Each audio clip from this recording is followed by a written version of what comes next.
It's way too much fun than I expected. I was expecting another boring conference. I was pleasantly surprised that this is a family environment. We had so much fun. We had so much trust building. I learned a lot for participating, but what really interested me was the beautiful community. Welcome to Austria. Welcome to the beautiful city of Graz. This is the red carpet. We are not the Oscars, but we are the World Usability Congress.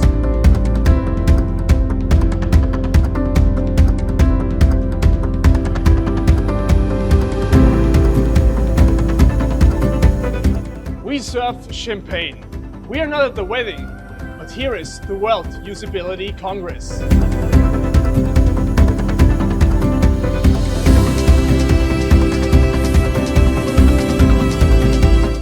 We do have a big stage, but we are not an opera. We are the World Usability Congress.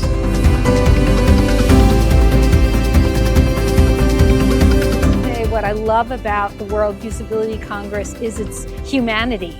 It's a fun, human conference where people from all over the world come. People come multiple years, which is very unusual. But it's a great Congress, and the content and quality of information here is, one of the best that I've seen. We are the World Usability Congress.